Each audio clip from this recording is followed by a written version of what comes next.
어머니, 이거 기억 안 나세요? 아들의 목소리는 낮고 부드러웠다. 마치 정말로 걱정하는 사람처럼. 70대의 그녀는 잠시 말을 멈췄다. 기억이 나지 않아서가 아니었다. 왜 이런 질문을 받는지 그 이유를 알고 있었기 때문이다. 그녀는 평생 숫자와 계약서로 살아온 사람이었다. 작은 가게에서 시작해 회사를 키웠고 누군가의 도움 없이 자기 힘으로 여기까지 왔다. 그런 그녀에게 아들은 요즘 들어 같은 말을 반복했다. 어머니, 아까도 말씀드렸잖아요. 이건 전에 결정한 거예요. 하지만 그녀는 알고 있었다. 그런 말을 한 적이 없다는 걸. 며느리는 늘 곁에 있었다. 차를 내오고 약을 챙기고 부드러운 얼굴로 말했다. 어머니, 요즘 많이 피곤해 보이세요. 연세가 있으시니까요. 그 말 뒤에는 항상 같은 제안이 따라왔다. 병원 한번 가보는 게 어떨까요? 처음엔 웃으며 넘겼다. 나이를 먹으면 누구나 듣는 말이라고 생각했다. 하지만 어느 날 병원 예약이 이미 잡혀 있다는 걸 알았을 때 그녀의 마음은 조용히 가라앉았다. 의사는 말했다. 치매 초기 가능성도 완전히 배제할 수는 없습니다. 확정이 아니었다. 가능성이었다. 하지만 병원을 나오자마자 아들은 말했다. 어머니, 들으셨죠? 이제 저희가 좀 도와드려야겠어요. 그 말은 상담이 아니라 선언이었다. 그 순간부터 그녀는 더 이상 사업가가 아니었다. 관리해야 할 사람이 되었다. 며칠 뒤 식탁 위에 서류가 놓였다. 어머니, 이건 그냥 형식이에요. 요즘은 다 이렇게 해요. 위임장이었다. 그녀가 읽으려 하자 아들은 말을 이었다. 어머니, 머리 아프시잖아요. 제가 다 알아서 할게요. 선택지는 없었다. 펜을 쥔 채 그녀는 조용히 물었다. 이게 정말 나를 위한 거니? 아들은 아주 잠깐 멈췄다. 그 짧은 침묵이 모든 걸 말해주고 있었다. 그날부터 나는 마음속으로 기록하기 시작했다. 아들이 무슨 말을 했는지, 며느리가 어떤 표정을 지었는지, 어떤 서류가 언제 내 앞에 놓였는지. 사람들은 내가 기억력이 나빠졌다고 생각했겠지만 나는 오히려 살면서 가장 또렷하게 세상을 보고 있었다. 문제는 내가 기억하고 있다는 사실을 아무도 믿어주지 않는다는 것이었다. 어머니를 위해서요. 그 말은 참 편리했다. 그 말이 나올 때마다 내 앞에는 서류가 하나씩 늘어났고 내 손에서 빠져나간 건 도장만이 아니었다. 결정권이었다. 선택이었다. 내 이름이었다. 은행에 갔을 때였다.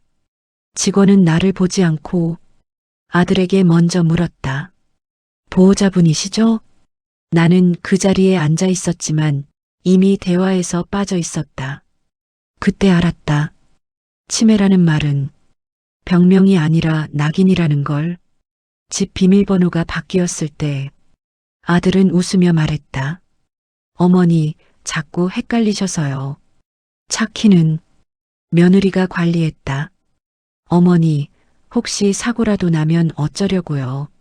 말들은 모두 그럴듯했고 그래서 더 무서웠다. 이 집에서 내 자리가 점점 사라지고 있다는 걸 나는 분명히 느끼고 있었다. 나는 멀쩡했다. 날짜를 틀리지 않았고 계좌번호를 기억했고 계약 내용을 정확히 알고 있었다. 그런데도 내가 말하면 사람들은 서로 눈을 마주쳤다. 요즘 어머니가 좀 그러세요. 그 말 한마디면 내 말은 설명이 아니라 증상이 되었다. 그날 밤 혼자 누워 처음으로 이런 생각이 들었다. 이 아이들이 정말 나를 걱정하는 걸까? 아니면 나는 끝까지 그 생각을 하지 않으려 했다. 어머니는 자식을 의심하면 안 된다고 스스로를 다그쳤다. 하지만 이미 마음 한구석에서는 알고 있었다. 나는 그날 결심했다. 아무에게도 말하지 않고 조용히 확인해 보기로. 내가 정말 잊고 있는 건지 아니면 그들이 나를 잊은 사람으로 만들고 있는 건지. 처음에는 정말로 나를 걱정하는 줄 알았다. 아들은 예전보다 자주 전화를 했고 며느리는 매일같이 집에 들렀다. 사람들은 말했다. 효자 뒀네요.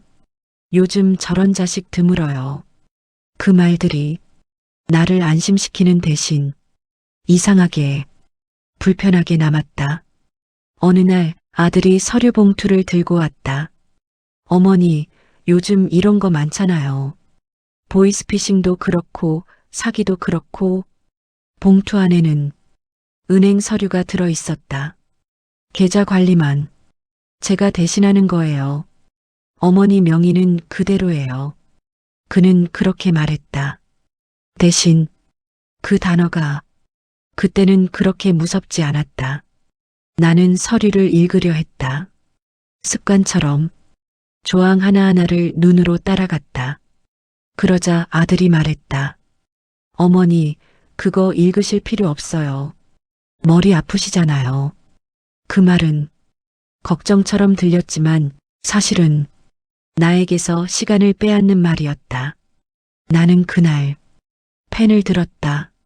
서류는 그날로 끝나지 않았다. 며칠 뒤에는 부동산 관련 서류가 나왔다. 어머니, 혹시 무슨 일 생기면 미리 정리돼 있어야 하잖아요. 그 말 뒤에는 늘 같은 문장이 붙었다. 어머니를 위해서요. 나는 그 문장을 수없이 들었다. 도장을 찍을 때마다 그 문장이 내 손을 눌렀다. 내가 이걸 거절하면 괜히 의심받는 사람이 되겠지. 그 생각이 나를 조용히 만들었다. 은행에 갔을 때였다. 직원은 내 이름을 부르지 않았다. 보호자분, 여기 서명해 주세요. 나는 그 자리에 있었지만 마치 없는 사람처럼 취급받았다. 내가 말을 하려 하자 아들이 먼저 말했다. 어머니, 제가 설명했잖아요. 기억 안 나세요? 그 순간 내 말은 의견이 아니라 증상이 되었다. 집으로 돌아오는 길에 나는 창밖만 바라봤다. 이상하게도 길은 익숙했는데 내 인생은 점점 낯설어지고 있었다. 나는 이 회사도 이 집도 이 재산도 내 손으로 만든 것이었다. 그런데 지금은 하나하나 설명받아야 하는 사람이 되어 있었다. 집에 도착하자 며느리가 말했다. 어머니, 요즘 물건도 잘 못 찾으시잖아요. 저희가 좀 관리할게요. 그날 이후 중요한 서류들은 내 방에서 사라졌다. 통장은 며느리가 보관했고 도장은 아들이 가지고 다녔다. 나는 처음으로 서랍을 열었다가 아무것도 없는 걸 보고 멍하니 앉아 있었다. 기억이 사라진 게 아니라 권한이 사라지고 있었다. 사람들은 여전히 말했다. 아드님이 참 잘하세요. 요즘은 다 자식들이 관리해요. 그 말 앞에서 나는 아무 말도 할 수 없었다. 치매가 의심되는 사람의 말은 언제나 과장으로 들리기 마련이니까. 그날 밤 나는 노트를 하나 꺼냈다. 그리고 조용히 날짜를 적었다. 아들이 가져간 서류, 며느리가 한 말, 은행에서 있었던 일. 누구에게 보여주기 위해서가 아니라 나 스스로를 잃지 않기 위해서였다. 나는 아직 결론을 내리지 않았다. 이 아이들이 정말 나를 위해서 이러는 건지 아니면 다른 목적이 있는 건지. 하지만 한 가지는 분명히 알게 되었다. 그들은 내가 잊고 있다고 생각했지만 나는 잊지 않고 있었다. 나는 숫자에 둔한 사람이 아니었다. 오히려 평생 숫자로 살아온 사람이었다. 그래서 어느 날 문득 통장 잔고가 이상하다는 걸 느꼈을 때 그건 착각이 아니었다.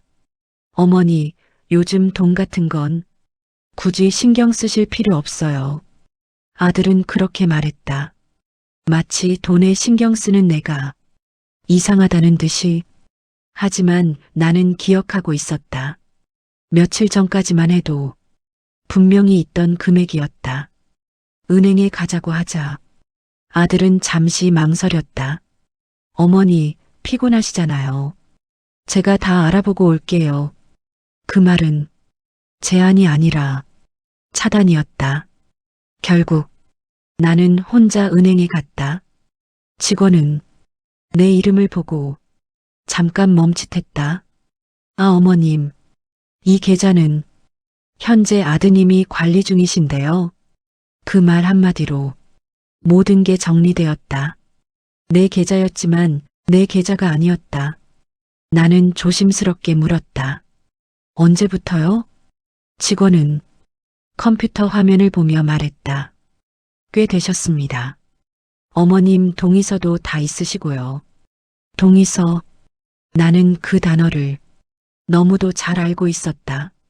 그 종이 위에 찍힌 도장이 어떤 날 어떤 말에 의해 내 손에서 나갔는지도. 집으로 돌아오는 길 나는 아무 생각도 하지 않았다. 생각을 하면 무너질 것 같았기 때문이다. 며칠 뒤 부동산 중개인이 집으로 찾아왔다. 아드님이 말씀하셨어요. 미리 정리하신다고. 정리. 그 단어가 집안을 가득 채웠다. 정리된다는 건 언제나 없어진다는 뜻이었다. 나는 아들을 불렀다. 이 집을 팔 생각이니?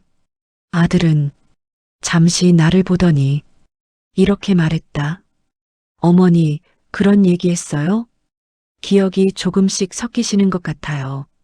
그 말에 나는 말을 잃었다. 아들이 처음으로 내 기억을 부정이 아니라 공격으로 사용한 순간이었다. 며느리는 옆에서 조용히 말했다. 어머니, 요즘 스트레스 받으시면 증상이 더 심해질 수 있어요. 그 말은 나를 걱정하는 말이 아니라 나를 침묵시키는 말이었다. 그날 밤 나는 처음으로 내 이름이 적힌 부동산 등기부를 꺼내보았다. 아직은 내 이름이 있었다. 아직은 그 단어가 가슴을 눌렀다. 나는 계산해 보았다. 얼마가 빠져나갔는지, 언제부터였는지, 어디로 갔는지. 놀랍게도 나는 하나도 틀리지 않았다. 기억은 사라지지 않았다. 그날 나는 노트에 이렇게 적었다. 그들은 내가 모른다고 생각한다. 그리고 그 아래에 한 줄을 더 적었다. 하지만 나는 보고 있다. 다음 날 아침 아들은 아무렇지 않게 말했다. 어머니, 오늘 병원 가는 날이에요. 지난번보다 검사를 좀 더 해보자고 하더라고요. 나는 그 말이 무엇을 의미하는지 이미 알고 있었다. 내 기억을 부정할수록 그들은 더 많은 걸 가져갈 수 있었다. 아들은 평소보다 말이 적었고 며느리는 유난히 나를 꼭 붙잡고 다녔다. 어머니, 긴장하시면 검사에 안 좋아요. 그 말이 왜 그렇게 차갑게 들렸는지 나는 그때 알지 못했다. 의사는 내 얼굴보다 서류를 먼저 보았다. 최근에 기억이 혼란스러우신 적 있으세요? 나는 대답하려 했다. 하지만 그보다 먼저 아들이 입을 열었다. 네, 많이요. 하루에도 몇 번씩 같은 말을 반복하세요. 나는 고개를 들었다. 그 말은 처음 듣는 이야기였다. 어머니, 지난주에 가스 불 켜두신 거 기억 안 나세요? 아들은 확신에 찬 목소리로 말했다. 나는 기억하고 있었다. 그날 가스는 켜진 적이 없었다. 하지만 그 기억을 꺼내는 순간 의사의 눈빛이 달라질까봐 입을 다물었다. 검사는 오래 걸리지 않았다. 간단한 질문, 간단한 그림, 간단한 숫자. 나는 대부분 맞췄다. 그런데도 의사는 마지막에 이렇게 말했다. 초기 인지 저하가 의심됩니다. 의심.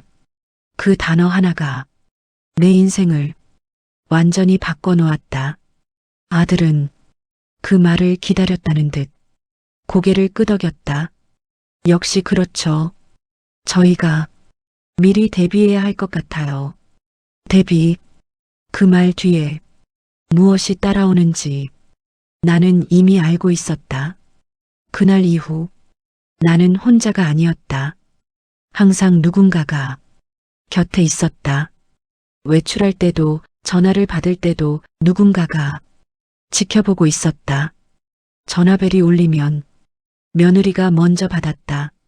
어머니는 지금 잠깐 쉬셔야 해서요. 나는 내 전화 앞에 앉아 있으면서도 내 목소리를 쓰지 못했다. 며칠 뒤 법원에서 온 서류가 집으로 도착했다. 성년후견인 신청서. 나는 그 단어를 읽고도 한참을 이해하지 못했다. 어머니, 이건 어머니를 보호하기 위한 거예요. 아들은 아주 차분하게 말했다. 차분함이 이렇게 잔인할 수 있다는 걸 나는 그날 알았다. 서류에는 이렇게 적혀 있었다. 재산 관리 및 법적 판단 능력 상실. 나는 그 문장을 수십 번 읽었다. 제가요? 제가 판단 능력이 없다고요? 내가 처음으로 큰 소리로 말했을 때 아들은 이렇게 답했다. 어머니, 흥분하시면 더 안 좋아요. 그 말로 내 분노는 증거가 되었다. 나는 그날 밤 잠을 자지 못했다. 눈을 감으면 내가 만든 회사가 보였고, 내가 산 집이 보였고, 내가 키운 아이가 보였다. 그 모든 것 위에 관리 대상이라는 딱지가 붙어 있었다. 다음 날부터 나는 결정할 수 없었다. 병원 일정, 보험 문제, 재산 문제, 모든 서류에는 아들의 이름이 먼저 적혔다. 나는 내 인생의 주인공이 아니라 살해 번호가 되었다. 거울 속에 나는 멀쩡해 보였다. 말도 할 수 있었고 기억도 있었다. 그런데 세상은 이미 나를 잊은 사람으로 취급하고 있었다. 그날 나는 노트에 이렇게 적었다. 치매는 병이 아니라 도구가 되었다. 그날 이후 나는 말하지 않기로 했다. 아니, 말할 수 없었다. 무슨 말을 해도 그건 증상이 되었기 때문이다. 그래서 나는 다른 방법을 택했다. 나는 매일 같은 시간에 노트를 꺼냈다. 아들이 언제 집에 오는지, 며느리가 어떤 서류를 들고 왔는지, 어떤 전화가 내 앞에서 끊겼는지, 사소한 것까지 모두 적었다. 기록은 기억보다 강했다. 그들은 내가 잊고 있다고 믿었지만 나는 잊지 않기 위해 쓰고 있었다. 어느 날 며느리가 말했다. 어머니, 이 노트 뭐예요?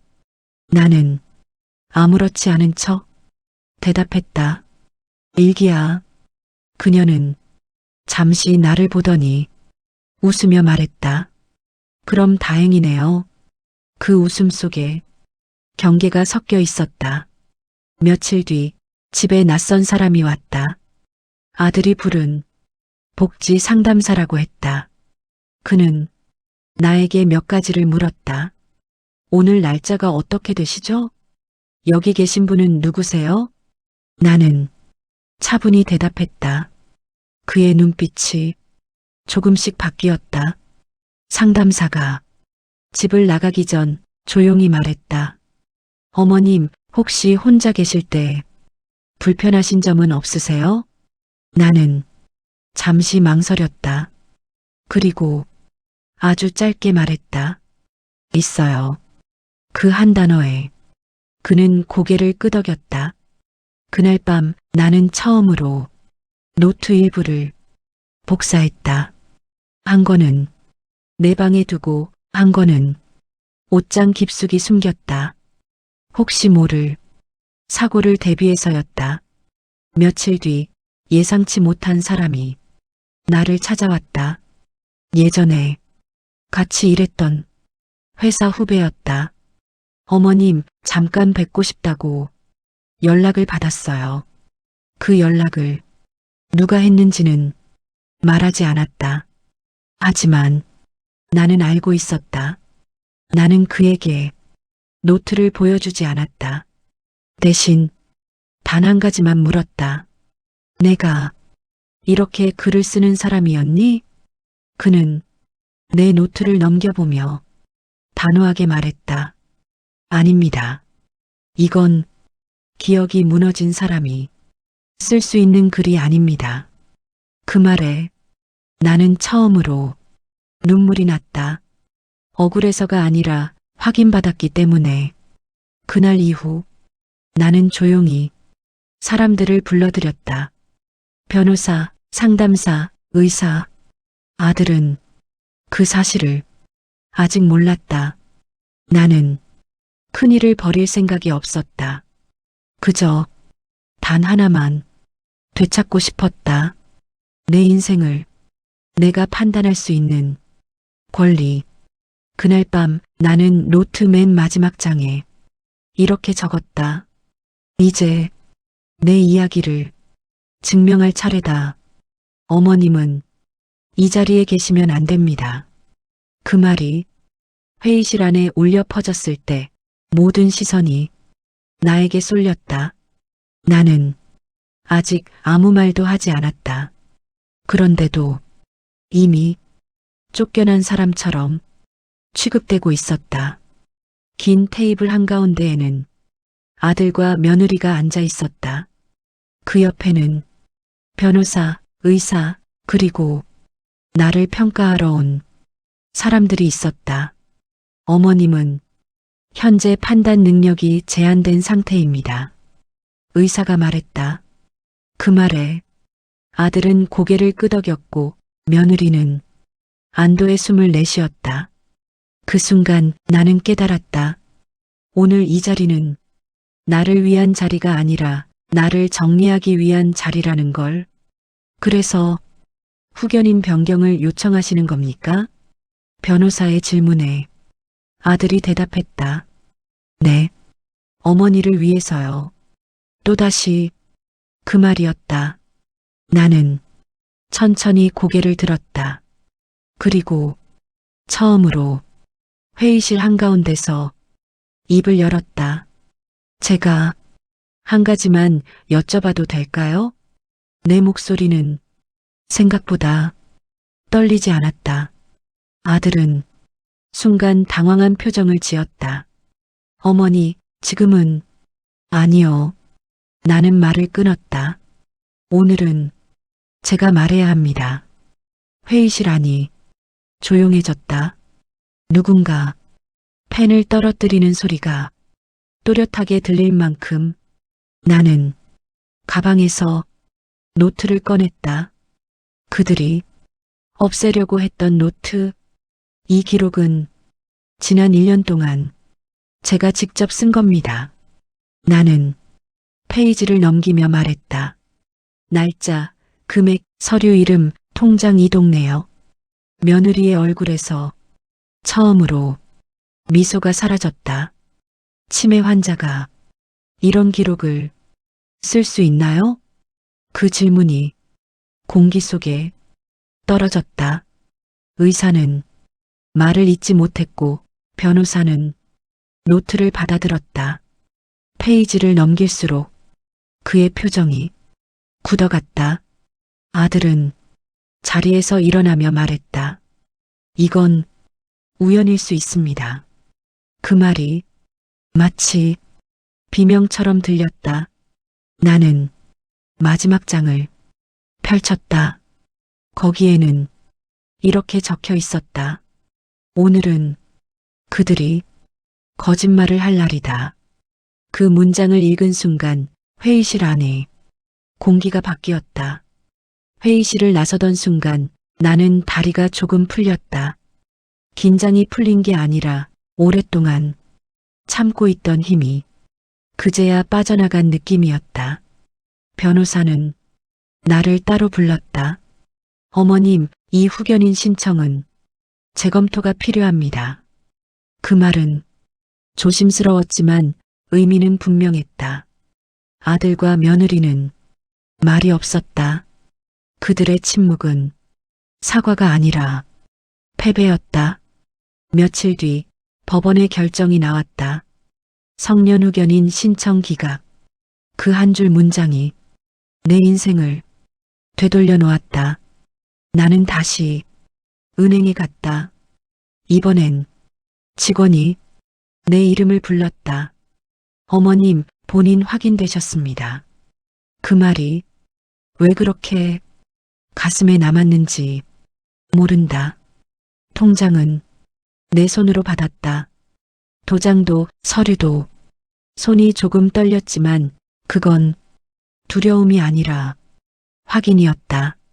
아들은 그날 이후 연락을 하지 않았다. 나는 연락하지 않았다. 관계를 끄는 게 아니라 선택하지 않은 것뿐이었다. 며느리는 마지막으로 이런 말을 남겼다. 어머니, 너무하신 거 아니에요? 나는 조용히 대답했다. 너무한 건 나를 잊은 사람이야. 나는 집을 정리했다. 물건이 아니라 사람의 자리를, 열쇠를 바꾸고 서류를 옮기고 나를 대신하던 이름들을 하나씩 지웠다. 어느 날 아침 거울 앞에 섰다. 머리는 희끗했고 주름도 늘었지만 눈은 또렷했다. 나는 거울 속의 나에게 말했다. 너 아직 괜찮다. 나는 다시 회사를 찾았다. 이름만 걸려있던 자리였지만 그날은 의미가 달랐다. 사람들은 나를 회장님이 아니라 결정하는 사람으로 대했다. 노트를 마지막으로 펼쳤다. 그리고 이 문장을 적었다. 기억은 사라질 수 있지만 존엄은 빼앗길 수 없다. 나는 이제 혼자지만 고립되지 않았다. 가족을 잃은 게 아니라 나를 되찾았기 때문이다. 혹시 지금 누군가의 결정에 당신의 삶이 흔들리고 있다면 기억하세요. 당신의 인생은 아직 끝나지 않았고 당신의 선택은 여전히 유효합니다.